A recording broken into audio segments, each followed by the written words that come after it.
Shalom, salam berkat dari kami untuk pendengar sekalian.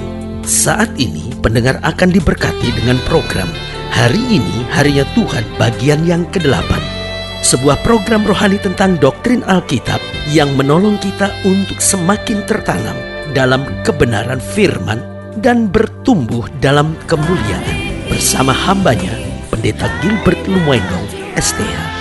Banyak orang merasa doktrin Alkitab sebagai sesuatu yang membingungkan. Tetapi tahukah saudara bahwa doktrin Alkitab intinya adalah memahami Alkitab dengan benar, dengan pemahaman yang sistematis, sehingga kita terus dapat tertanam di dalam kebenaran firman, sehingga kita terus bertumbuh di dalam kemuliaan Allah.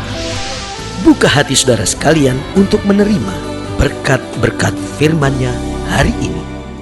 Salah satu hal prinsip dalam mencari Tuhan adalah ketekunan. Jangan sampai kita hanya mencari Tuhan angin-anginan. Artinya kapan kita merasa ada waktu, saya cari Tuhan. Kapan kita merasa butuh, kita cari Tuhan. Kapan kita rasa lagi kecewa, cari Tuhan. Kapan kita merasa sedang kosong, cari Tuhan. Salah satu hal prinsip dalam mencari Tuhan, kita harus mencari Tuhan dalam ketekunan. Karena saya pelajari orang-orang yang mencari Tuhan anginan gak akan dapat apa-apa. Karena Alkitab bilang jangan kamu sesat. Allah tidak membiarkan dirinya dipermainkan. Tetapi sebaliknya saya pelajari orang-orang yang mencari Tuhan dalam ketekunan yang pertama akan melihat mujizat dan kemenangannya. Saudaraku yang kasih dalam Tuhan, wanita pendaran 12 tahun itu bilang gini, asal ku jamah jubahnya aku sembuh. Lalu she is crawling, kata Alkitab, dia merangkak di antara orang banyak. Tetapi karena ketekunannya itu dia melihat mujizat dan kemenangan. Yang kedua saya pelajari, orang yang mencari Tuhan dengan ketekunan akan dimurnikan dan disucikan. Karena makin kita mencari Tuhan, maka hati kita makin diluruskan oleh Tuhan, pikiran kita makin dimurnikan, hidup kita makin dibuat berkenan. Persoalannya ada banyak orang yang beragama tetapi hatinya gak murni, hidupnya gak suci, sehingga beragama tetapi justru dia pakai agama untuk melegalkan pernikahannya, untuk melegalkan perzinahannya, untuk melegalkan segala hawa nafsu sesatnya. Saudaraku yang kasih dalam Tuhan, tidak sedikit orang yang memakai agama, memakai nama Tuhan untuk menghalalkan segala cara, bahkan untuk pinjam duit, untuk memperkaya diri. Saudaraku yang kasih dalam Tuhan, ini jahat di hadapan Tuhan. Ini jahat di hadapan Tuhan. Kalau engkau tidak bertobat, engkau akan melihat dan merasakan hukuman Tuhan berat bagimu. Karena itu saya mau ingatkan buat saudara, ayo mari cari Tuhan dalam ketekunan. Karena orang yang mencari Tuhan dengan ketekunan, dia akan melihat mujizat dan kemenangan. Yang kedua, dia akan dimurnikan dan disucikan oleh Tuhan. Terlampau banyak orang memakai agama cuman untuk topeng-topeng kepalsuan, kemunafikannya belaka. Sehingga agama sekarang dipakai sebagai kendaraan politik. Agama dipakai untuk memperkaya diri. Agama dipakai untuk melegalkan segala bentuk perzinahan. Sebagai hamba Allah, saya mau ingatkan, kalau engkau tidak bertobat, engkau harus sadar engkau sedang mempermainkan Tuhan. Tuhan tidak akan membiarkan dirinya diam dipermainkan seperti itu.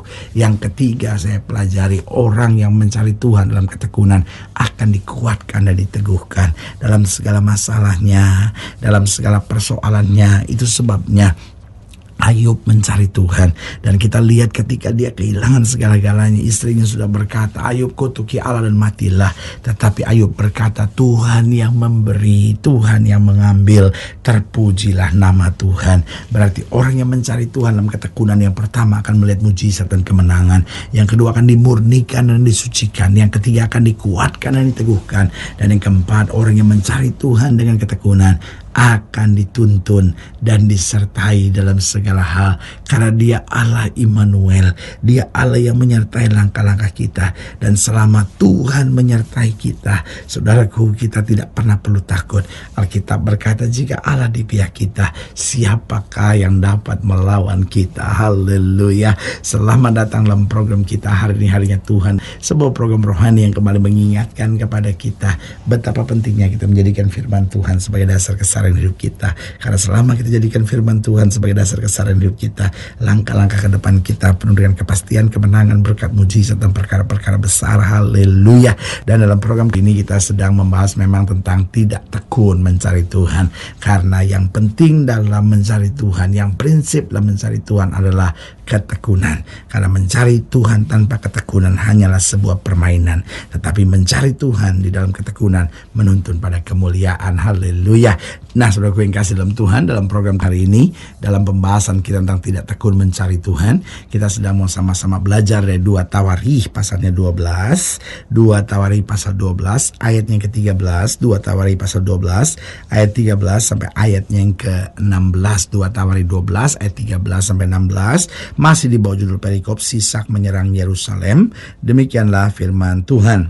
Raja Rehabeam menunjukkan dirinya kuat dalam pemerintahan di Yerusalem. Rehabeam berumur 41 tahun pada waktu ia menjadi raja, dan 17 tahun lamanya ia memerintah di Yerusalem, kota yang dipilih Tuhan dari antara segala suku Israel untuk membuat namanya tinggal di sana. Nama ibunya ialah Naamah, seorang perempuan Amon. Ia berbuat jahat karena ia tidak tekun mencari Tuhan. Lihat, dia mencari Tuhan waktu kepepet, dia mencari Tuhan waktu ada masalah, dia mencari Tuhan waktu dapat tekanan. Tetapi Alkitab menyebut ia berbuat jahat. Kenapa? Ia tidak tekun mencari Tuhan. Dia mempermainkan Tuhan, hanya membutuhkan Tuhan ketika dia dalam masa-masa yang sukar. Ayat 15, bukankah riwayat Rehabeam dari awal sampai akhir semuanya tertulis dalam riwayat Semaya Nabi itu dan Ido pelihat itu, yang juga memuat daftar silsilah antara Rehabeam dan Yerobeam. Terus menerus ada perang. Kemudian Rehabeam mendapat perhentian bersama-sama dengan nenek moyangnya, dan ia dikuburkan di kota Daud. Maka Abia anaknya menjadi raja menggantikan dia. Nah, saudaraku yang kasih dalam Tuhan, pertanyaannya sekarang, kita tahu bahwa kalau kita tidak tekun mencari Tuhan, kita jahat di hadapan Tuhan. Meskipun kita mencari Tuhan, tetapi kalau tidak tekun, Tuhan mengkategorikan kita jahat. Kenapa? Karena itu berarti kita mempermainkan Tuhan. Pertanyaannya, bagaimana agar kita tekun dalam mencari Tuhan? Yang pertama, kita harus sadar bahwa kita tidak bisa mengabdi kepada dua Tuhan. Yesus berkata, pilih kepada siapa engkau mau beribadah. Yesus menjelaskan kita tidak bisa mengabdi kepada dua Tuhan. Oh, Yosua berkata, tentukan pilihanmu hari ini kepada siapa engkau mau mengabdi. Tetapi aku dan sisi keluargaku, kami akan melayani Tuhan. Saudaraku yang kasih dalam Tuhan, kalau kita mengabdi kepada dua Tuhan, hidup kita akan penuh dengan kebingungan. Karena manusia pada dasarnya tidak bisa berdiri pada dua perahu. Kalau dia berdiri dua perahu, maka satu perahu ke kanan, satu perahu ke kiri, dia akan tenggelam. Saudara-saudara, ada banyak orang juga begitu, mau melayani Tuhan tetapi masih mau tetap hidup dengan cara-cara duniawi. Itu sesat, itu munafik, itu namanya mempermainkan Tuhan. Sekali iring Tuhan, jadikan Tuhan segala-galanya dalam hidup kita. Warnai bisnis kita dengan firman Tuhan, warnai bisnis kita dengan kehendak Tuhan, warnai seharian kita senantiasa dengan perintah-perintah Tuhan. Karena kita nggak bisa jadi Kristen di gereja tetapi jadi orang dunia di bisnis kita. Saudaraku, waktu kita mulai mengabdi kepada dua Tuhan, yang pertama kita akan lelah, yang kedua kita akan jenuh, dan yang ketiga kita akan hancur. Yang kedua, bagaimana agar kita dapat tekun mencari Tuhan? Kita harus mengerti bahwa di luar Tuhan hanyalah kesengsaraan belaka. Di luar Tuhan mau seindah apapun, di luar Tuhan mau semanis apapun, di luar Tuhan boleh senyaman apapun, tetapi ujung-ujungnya hanyalah kesengsaraan. Tetapi dekat dengan Tuhan seberat apapun membawa kita senantiasa pada kehendak dan kemuliaannya. Haleluya. Dan yang ketiga, bagaimana agar kita tekun mencari Tuhan? Kita perlu taat pada tuntunan Roh Kudus, bukan pada suara hati nurani belaka. Karena suara hati nurani belaka dapat menipu kita, tetapi tuntunan Roh Kudus membawa kita pada rencana yang sempurna. Haleluya. Jadi bagaimana agar kita tekun dalam mencari Tuhan? Yang pertama, jelas kita tidak boleh mengabdi kepada dua Tuhan. Yang kedua, kita harus mengerti bahwa di luar Tuhan hanyalah kesengsaraan belaka. Dan yang ketiga, kita perlu taat senantiasa pada tuntunan Roh Kudus, karena Roh Kudus yang akan memberitahu buat kita bahkan isi hati orang dan isi pikiran orang. Ada banyak kali kita pikir, aduh ini orang baik, tetapi suara Roh Kudus bilang hati-hati, suara Roh Kudus bilang hati-hati, kamu tertipu. Lalu kita mulai taat dan kita berjalan kemenangan. kemenangan. Kemudian baru kita lihat, wah ternyata orangnya begini. Begitupun dalam langkah-langkah kita. Seringkali kita pikir ini untungnya besar, tetapi kemudian Roh Kudus bilang hati-hati, dan kita mulai lebih hati-hati, dan kita mulai tahu, wah ternyata ada jebakan-jebakan. Karena itu saudaraku yang kasih dalam Tuhan, untuk kita bisa tekun untuk mencari Tuhan, kita tahu bahwa kekuatan kita terbatas, tetapi Roh Kudus akan menuntun kita pada hal-hal yang membawa kita masuk pada dimensi yang tidak terbatas itu. Haleluya. Dan yang keempat, bagaimana agar kita tekun dalam mencari Tuhan? Kita harus memiliki destiny hidup yang jelas di dalam rancangan kehendaknya. Ada banyak orang hidup tetapi tidak punya destiny. Apa itu destiny? Destiny adalah tujuan akhir hidup kita. Kita mau dibawa kemana? Destiny seseorang harus kita senantiasa libatkan Tuhan. Kenapa? Dalam kita melibatkan Tuhan untuk pencapaian destiny kita, maka kita tidak akan pernah kecewa. Karena dalam kita melibatkan Tuhan untuk mencapai destiny kita, akan disingkapkan kepada kita hal yang terselubung. Karena ingat, setan mau sudah cuma hidup untuk hari ini, lalu sibuk dengan memikirkan hari-hari kemarin. Tetapi orang-orang yang percaya kepada Tuhan, dia fokus pada hari ini, tetapi dia tahu ada destiny yang jelas. Dunianya hidup untuk hari ini. Saya mau berzina kek, saya mau minum mabuk kek, saya mau judi, yang penting saya ada, saya hidup, so what? Toh hidup cuma sekali. Itulah prinsip-prinsip dunia. Tetapi hidup Kristen, dia berpikir, kalau hari ini hidup saya sia-sia, maka ke depannya hidup saya makin binasa. Tetapi kalau hidup saya berarti hari ini, maka hari depan kita akan penuh dengan kecemerlangan. Haleluya. Saudaraku yang kasih dalam Tuhan, jika saudara yang dilayani lebih jauh, hubungi kami melalui telepon, hubungi kami melalui surat, kunjungi website kami, karena kami ada untuk membawa Bapak Ibu saudara senantiasa lebih dekat pada Tuhan dan mengalami kasih kuasa mujizat yang luar biasa. Haleluya. Secara khusus melalui program ini juga saya mau berdoa buat setiap orang yang sakit, setiap orang yang berbeban berat, karena saya percaya bahwa bagi Allah tidak perkara yang mustahil. Dan saudara yang didoakan secara khusus boleh taruh tangan kanan saudara di dada, dan kita akan berdoa. Mari kita berdoa.